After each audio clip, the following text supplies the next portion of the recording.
नमस्कार, जय हिंद, वंदे मातरम। स्वागत है आपका हरियाणा के सबसे भरोसेमंद न्यूज चैनल में। आइए नजर डालते हैं आज की बड़ी खबरों पर। किसानों, मजदूरों, बेरोजगार युवाओं और महिलाओं से जुड़ी अहम अपडेट। साथ ही जानेंगे पीएम किसान योजना की अगली किस्त कब जारी होगी। इसके साथ ही आज से प्रदेश में 10 से 15 नए नियम लागू हो रहे हैं जिनका सीधा असर आप पर पड़ सकता है। पेट्रोल, डीजल के ताजा भाव और मौसम का हाल। तो वीडियो को अंत तक जरूर देखें और चैनल को अभी सब्सक्राइब करें।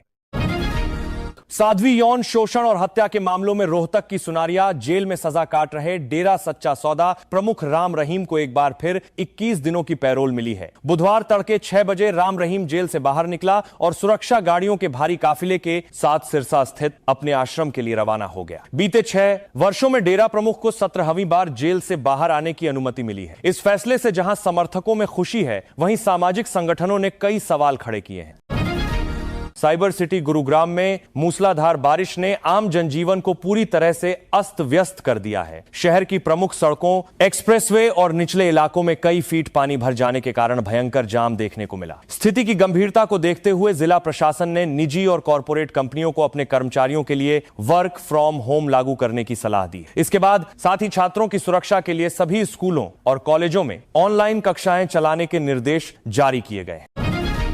इंडियन नेशनल लोकदल के वरिष्ठ नेता अभय सिंह चौटाला ने कांग्रेस पार्टी के शीर्ष नेतृत्व पर तीखा हमला बोला है। उन्होंने बयान जारी करते हुए कहा कि भूपेंद्र सिंह हुड्डा और दीपेंद्र हुड्डा दोनों ही बहुरूपिया की तरह राजनीति कर रहे हैं। अभय चौटाला ने आरोप लगाया कि ये नेता जनता के सामने तो विपक्ष होने का नाटक करते हैं, लेकिन अंदरूनी तौर पर भारतीय जनता पार्टी को मजबूती देने का काम कर रहे हैं। उन्होंने दावा किया कि कांग्रेस की इस नीति से राज्य में उसकी साख समाप्त हो चुकी।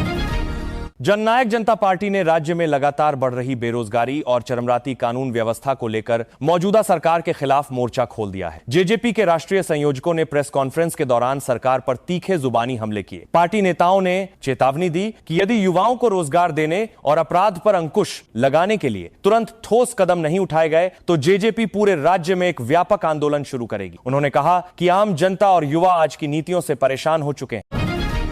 देश भर में digital payment platform unified payments interface यानी यूपीआई के सफलतापूर्वक 10 साल पूरे हो गए हैं। इस ऐतिहासिक अवसर पर प्रधानमंत्री नरेंद्र मोदी ने देशवासियों को बधाई दी और भारत की डिजिटल क्रांति की सराहना की। पीएम मोदी ने नागरिकों से अपील की कि वे बीते 1 दशक में यूपीआई के माध्यम से आए बदलाव और अपने अनुभवों को सोशल मीडिया पर साझा करें। उन्होंने कहा कि यूपीआई ने लेन देन को आसान बनाकर भारत को वैश्विक फिनेटेक क्षेत्र में नई पहचान दिलाई। राज्य में औद्योगिक निवेश को बढ़ावा देने के उद्देश्य से आयोजित हैपनिंग हरियाणा 2.0 समिट के दूसरे दिन कई राष्ट्रीय और अंतर्राष्ट्रीय कंपनियों ने बड़े एमओयू पर हस्ताक्षर किए। इस मौके पर मुख्यमंत्री नायब सैनी ने निवेशकों से 200 राष्ट्रीय कंपनियों को संबोधित करते हुए आश्वासन दिया कि सरकार सभी स्वीकृतियों को समयबद्ध तरीके से पूरा करेगी। मुख्यमंत्री ने कहा कि अब सरकारी फाइलें दफ्तरों में नहीं अटकी रहेंगी, बल्कि सभी प्रोजेक्ट बहुत जल्द सीधे जमीन पर उतरेंगे। इस निवेश से राज्य में हजारों रोजगार पैदा होंगे।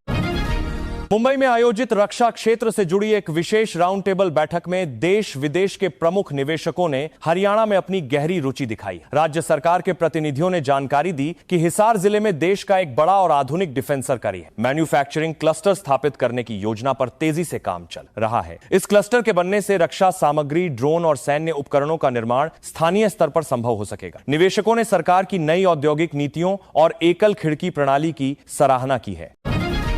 पूर्व कैबिनेट मंत्री जेपी दलाल ने एक सार्वजनिक कार्यक्रम के दौरान केंद्र और राज्य सरकार के कामकाज की जमकर सराहना की। उन्होंने कहा कि प्रधानमंत्री नरेंद्र मोदी और मुख्यमंत्री के पारदर्शी नेतृत्व में देश और प्रदेश विकास के मार्ग पर तेजी से आगे बढ़ रहे हैं। जेपी दलाल ने विपक्ष के दावों को खारिज करते हुए कहा कि सरकार की जन कल्याणकारी नीतियों का लाभ अंतिम पंक्ति में खड़े व्यक्ति तक बिना किसी भेदभाव के पहुंच रहा है। उन्होंने विश्वास जताया कि जनता विकास यात्रा के साथ खड़ी है। हरियाणा के कैबिनेट मंत्री विपुल गोयल ने प्रशासनिक अधिकारियों और कर्मचारियों के साथ आयोजित समीक्षा बैठक में सख्त रुख अपनाया। उन्होंने अधिकारियों को चेतावनी देते हुए कहा कि लोकतांत्रिक व्यवस्था में जनता ही सर्वोपरि है और आम नागरिकों की समस्याओं के समाधान में किसी भी प्रकार की ढिलाई बर्दाश्त नहीं की जाएगी। मंत्री ने निर्देश दिए कि दफ्तरों में आने वाले फरियादियों के काम समय पर पूरे होने चाहिए। अगर कोई लापरवाही बरतता पाया गया तो उसके खिलाफ तुरंत कड़ी अनुशासनात्मक कार्रवाई की जाएगी। राज्य के शिक्षा मंत्री महिपाल ढांडा ने अचानक कई सरकारी स्कूलों का औचक निरीक्षण किया। इस दौरान स्कूलों के शौचालयों में फैली भारी गंदगी देखकर शिक्षा मंत्री बेहद नाराज हो गए। उन्होंने मौके पर मौजूद प्रशासनिक अधिकारियों, जिला शिक्षा अधिकारी और स्कूल प्रिंसिपल को कड़ी चेतावनी जारी। शिक्षा मंत्री ने कहा कि जब हम लोग यहां 2 मिनट खड़े नहीं हो सकते तो छोटे बच्चे इन परिस्थितियों में कैसे पढ़ाई करेंगे। उन्होंने 2 दिनों के भीतर सभी सरकारी स्कूलों में स्वच्छता व्यवस्था दुरुस्त करने के आदेश दिए।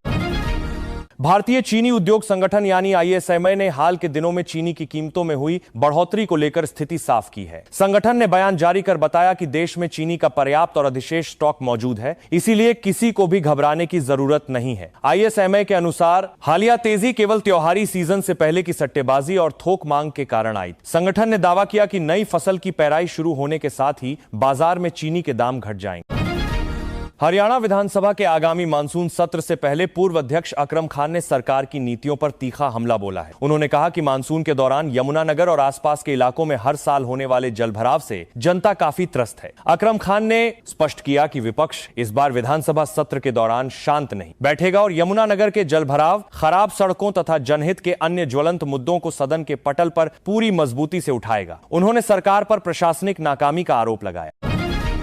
रक्षाबंधन के पावन पर्व पर हरियाणा सरकार ने प्रदेश की महिलाओं को एक बड़ा तोहफा दिया है। सरकार ने ऐलान किया है कि रक्षाबंधन के दिन महिलाएं हरियाणा रोडवेज की सभी साधारण और एक्सप्रेस बसों में मुफ्त यात्रा कर सकेंगी। इसके साथ ही 15 साल तक की उम्र के बच्चों का भी कोई किराया नहीं लगेगा। परिवहन विभाग ने इस संबंध में सभी डिपो प्रबंधकों को आवश्यक दिशा निर्देश जारी कर दिए हैं ताकि त्योहार के दौरान बहनों को यात्रा में किसी भी तरह की असुविधा का सामना न करना पड़े। हरियाणा विद्यालय शिक्षा बोर्ड के चेयरमैन शंकर लाल धूपड़ ने प्रेस कॉन्फ्रेंस करके HTAT 2026 परीक्षा की आधिकारिक तिथियों की घोषणा कर दी। उन्होंने बताया कि हरियाणा शिक्षक पात्रता परीक्षा का आयोजन इस साल नवंबर महीने में राज्य भर के विभिन्न निर्धारित केंद्रों पर किया जाएगा। बोर्ड चेयरमैन ने स्पष्ट किया कि परीक्षा को पूरी तरह पारदर्शी और कदाचार मुक्त बनाने के लिए कड़े इंतजाम किए जा रहे हैं। उम्मीदवार बहुत जल्द बोर्ड की आधिकारिक वेबसाइट पर जाकर ऑनलाइन आवेदन की जानकारी ले सकेंगे।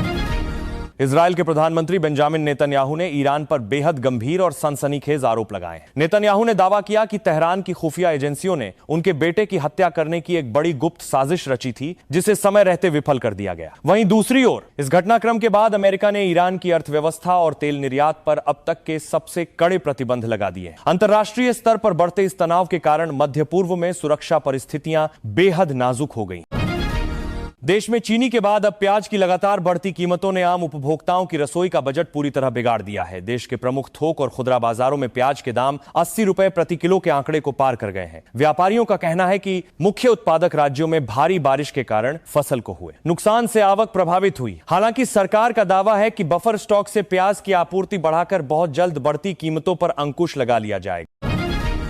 भारतीय शेयर बाजार में निफ्टी की साप्ताहिक एक्सपायरी के दिन भारी उतार चढ़ाव देखने को मिला, जहां 24,200 के महत्वपूर्ण स्तर पर बुल्स और बियर्स के बीच कड़ी जंग जारी रही। बाजार में आई शुरुआती गिरावट के बावजूद लार्ज कैप प्राइवेट बैंकिंग शेयरों में निवेशकों की ओर से मजबूत खरीदारी दर्ज की गई। HDFC बैंक और ICICI बैंक जैसे प्रमुख शेयरों ने बाजार को निचले स्तरों से संभालने में मदद। बाजार विशेषज्ञों का मानना है कि वैश्विक संकेतों के कारण सतर्कता बनी रहेगी। अंतर्राष्ट्रीय सर्राफा बाजार में आई सुस्ती के बावजूद भारतीय घरेलू बाजार में सोने की मांग में लगातार इजाफा दर्ज किया जा रहा है। विशेष रूप से 24 कैरेट शुद्ध सोने के आभूषणों और सिक्कों की रिटेल मांग में मजबूती बनी हुई है। बाजार विश्लेषकों को कहना है कि भारतीय उपभोक्ता त्योहारों और शादी विवाह के सीजन को ध्यान में रखते हुए सोने को एक सुरक्षित निवेश मानकर खरीदारी कर रहे हैं। हालांकि चांदी की औद्योगिक मांग में ठहराव देखा गया है, लेकिन खुदरा बाजार में कीमतें स्थिर बनी हुई हैं। पंजाब एवं हरियाणा हाईकोर्ट ने संपत्ति विवाद से जुड़े एक 27 साल पुराने मामले में बेहद महत्वपूर्ण और ऐतिहासिक फैसला सुनाया है। अदालत ने अपने आदेश में स्पष्ट किया है कि यदि निचली अदालत में कोई व्यक्ति खुद को संपत्ति का वैध किराएदार साबित करने में विफल रहता है, तो संपत्ति के वास्तविक मालिक को तुरंत उस जमीन या मकान का कब्जा वापस मिलना चाहिए। हाईकोर्ट के इस कड़े रुख से दशकों पुराने संपत्ति विवादों में उलझे हजारों मकान मालिकों को बहुत बड़ी राहत मिलने की उम्मीद है। देश के कई प्रमुख राज्यों में H1N1 यानी स्वाइन फ्लू वायरस का संक्रमण एक बार फिर तेजी से पैर पसार रहा है। अस्पतालों में मरीजों की बढ़ती संख्या को गंभीरता से लेते हुए केंद्रीय स्वास्थ्य मंत्रालय ने सभी राज्य सरकारों के लिए एक सख्त स्वास्थ्य एडवाइजरी जारी की है। केंद्र सरकार ने राज्यों को निर्देश दिए हैं कि वे सरकारी अस्पतालों में टेस्टिंग सुविधाओं, आइसोलेशन वार्डों और जरूरी दवाओं का स्टॉक बनाए रखें। साथ ही आम जनता को भीड़भाड़ वाले स्थानों पर मास्क पहनने की सलाह दी गई। Citizens for justice and peace यानी सीजेपी संगठन ने हरियाणा के शिक्षा मंत्री को एक खुला चैलेंज दिया है। संगठन के प्रतिनिधियों ने बयान जारी करते हुए कहा कि यदि राज्य के 50% सरकारी स्कूलों में पेयजल, शौचालय और बुनियादी ढांचा दुरुस्त पाया जाता है तो वे सरकार के खिलाफ चलाया जा रहा अपना विरोध अभियान तुरंत वापस ले लेंगे। सीजेपी ने आरोप लगाया कि धरातल पर स्कूलों की हालत बेहद जर्जर है और सरकार केवल कागजी दावों के जरिए अपनी नाकामी छिपाने का प्रयास कर रही है। उखलाना से कांग्रेस के विधायक नरेश सिलवाल और उनके बेटे एक नए कानूनी विवाद में घिर गए हैं। भारत निर्वाचन आयोग ने मतदाता सूची के विशेष गहन पुनरीक्षण यानी SIR प्रक्रिया के दौरान नाम में गड़बड़ी और दोहरे पंजीकरण से जुड़े मामले में विधायक को कारण बताओ नोटिस जारी किया है। नोटिस का जवाब देने के लिए निश्चित समय दिया गया है। वहीं विधायक नरेश सिलवाल का कहना है कि यह एक तकनीकी त्रुटि है और वे चुनाव आयोग के समक्ष अपना पक्ष पूरी स्पष्टता के साथ प्रस्तुत करेंगे। पंचकूला की एंटी नारकोटिक सेल ने नशीले पदार्थों की तस्करी के खिलाफ चलाए जा रहे विशेष अभियान के तहत एक बड़ी सफलता हासिल की है। पुलिस टीम ने गुप्त सूचना के आधार पर कार्रवाई करते हुए लगभग 61 लाख रुपए मूल्य की अवैध हेरोइन के साथ एक अंतर्राज्यीय नशा तस्कर को रंगे हाथों दबोचा है। शुरुआती जांच में पता चला है कि आरोपी पड़ोसी राज्यों से नशीले पदार्थ लाकर युवाओं को सप्लाई करता था। पुलिस अब उसके पूरे नेटवर्क और वित्तीय लेन देन की गहन जांच कर रही है। हरियाणा पुलिस ने संगठित अपराध और गैंगस्टर नेटवर्क के खिलाफ चलाए जा रहे अभियान के तहत एक बड़ी सफलता दर्ज की है। पुलिस ने कुख्यात रोहित गोदारा और लिपिन नेहरा गैंग से जुड़े 6 खतरनाक गुर्गों को अवैध हथियारों और कारतूसों के बड़े जखीरे के साथ गिरफ्तार। पकड़ाए गए आरोपी राज्य में किसी बड़ी वारदात को अंजाम देने की योजना बना रहे थे। पुलिस अधिकारियों का कहना है कि आरोपियों से पूछताछ के दौरान कई अन्य बड़े मामलों का खुलासा होने की पूरी संभावना है। उत्तर प्रदेश के गाजियाबाद जिले में आयकर विभाग ने एक चार्टर्ड अकाउंटेंट के खिलाफ 165 करोड़ रुपए के अवैध विदेशी वित्तीय लेन देन का संगीन मामला दर्ज किया है। जांच में सामने आया है कि सीए ने एक विदेशी महिला के इशारे पर दर्जनों परिचारों के कोशिश शेल कंपनियां बनाकर भारी भरकम राशि को विदेशों में ट्रांसफर किया। आयकर विभाग और प्रवर्तन एजेंसियों की संयुक्त टीम ने आरोपी के कई ठिकानों पर छापेमारी करके महत्वपूर्ण वित्तीय दस्तावेज जब्त किए। फिलहाल मामले की विस्तृत जांच जारी है। बाजार में मिलावटी पनीर और घटिया डेयर प्रोडक्ट्स बेचने वालों के खिलाफ हरियाणा सरकार ने कड़ा रुख अपनाया है। राज्य स्वास्थ्य विभाग द्वारा जारी किए गए नए नियमों के अनुसार नॉन डेयरी फैट से बने कृत्रिम पनीर के उत्पादन और बिक्री पर पूर्ण पनीर में पनीर है प्रतिबंध लगा दिया गया। यह नया नियम आज से ही पूरे प्रदेश में प्रभावी रूप से लागू हो गया है। खाद्य सुरक्षा अधिकारियों को निर्देश दिए गए हैं कि वे बाजारों में लगातार सैंपल भरें और नियम का उल्लंघन करने वालों पर FIR दर्ज करें। उत्तर प्रदेश के मुख्यमंत्री योगी आदित्यनाथ ने राज्य के बेरोजगार युवाओं के लिए एक बड़ा और ऐतिहासिक ऐलान किया है। सीएम योगी ने सभी भर्ती आयोगों को सख्त निर्देश दिए हैं कि वे अगले 6 महीनों के भीतर विभिन्न सरकारी विभागों में खाली पड़े 1 लाख पदों पर पारदर्शी तरीके से भर्ती प्रक्रिया पूरी करें। इस घोषणा के बाद राज्य के युवाओं में भारी उत्साह देखा जा रहा है। सरकार ने स्पष्ट किया है कि पूरी परीक्षा प्रणाली को पूरी तरह से पारदर्शी और पेपर लीक मुक्त बनाया जाएगा। अंबाला के औद्योगिक क्षेत्र में काम करने वाले हजारों मजदूरों के लिए केंद्र सरकार ने एक बड़ी सौगात की घोषणा की है। श्रम मंत्रालय ने अंबाला में एक 100 बेड वाले सर्व सुविधायुक्त और आधुनिक ESI अस्पताल के निर्माण को अपनी मंजूरी प्रदान कर दी है। इस अस्पताल के बन जाने से अंबाला और आसपास के लगभग 70,000 पंजीकृत कामगारों और उनके परिवारों को सीधे तौर पर बेहतरीन स्वास्थ्य सुविधाएं मिल सकेंगी। स्थानीय उद्योग संगठनों ने केंद्र सरकार के इस फैसले का सहर्ष स्वागत किया है। उत्तर प्रदेश में जापानी कंपनियों के निवेश को आकर्षित करने और पर्यटन को बढ़ावा देने के लिए एक नई योजना पर काम शुरू किया गया है। मुख्यमंत्री योगी आदित्यनाथ ने जापानी प्रतिनिधियों और उद्योगपतियों के साथ एक उच्च स्तरीय बैठक की, जिसमें राज्य में यामानाशी जापान डेस्क का गठन करने पर सहमति बनी। इस विशेष डेस्क का मुख्य उद्देश्य जापानी निवेशकों को हर संभव प्रशासनिक सहायता प्रदान करना और प्रक्रियाओं को सरल बनाना होगा, ताकि राज्य में अधिक से अधिक विदेशी पूंजी निवेश आ सके। यमुनानगर जिले के एक सरकारी स्कूल की छात्राओं ने अपनी मेहनत और नवाचार से स्वरोजगार की एक अनोखी मिसाल कायम। छात्राओं ने स्कूल स्तर पर ही जड़ी बूटियों से निर्मित सौंदर्य और स्वास्थ्य संबंधी प्रोडक्ट्स बनाने का एक हर्बल स्टार्टअप रादू संबंधी करने के लिए 2019 स्कूल स्तर पर ही जड़ी मेहनत और नवाचार से स्वरोजगार की प्रोडक्ट। इस स्टार्टअप के जरिए ये छात्राएं हर महीने हजारों रुपए की कमाई कर रही हैं और उनके द्वारा बनाए गए सामान की मांग अब विदेशी बाजारों तक पहुंच चुकी है। स्थानीय प्रशासन ने भी छात्राओं के इस प्रयास की सराहना की। भारतीय मौसम विज्ञान विभाग यानी आईएमडी ने देश के 13 प्रमुख राज्यों के लिए भारी से अत्यधिक भारी बारिश का रेड अलर्ट जारी किया है। मौसम विभाग की चेतावनी के अनुसार इन राज्यों में मूसलाधार बारिश के साथ साथ 80 किलोमीटर प्रति घंटे की तेज रफ्तार से तूफानी हवाएं चलने की आशंका है। आईएमडी ने निचले इलाकों में रहने वाले लोगों को सतर्क रहने और बहुत जरूरी होने पर ही घरों से बाहर निकलने की सलाह दी है। कई जिलों में आपदा प्रबंधन टीमों को हाई अलर्ट पर रखा गया है।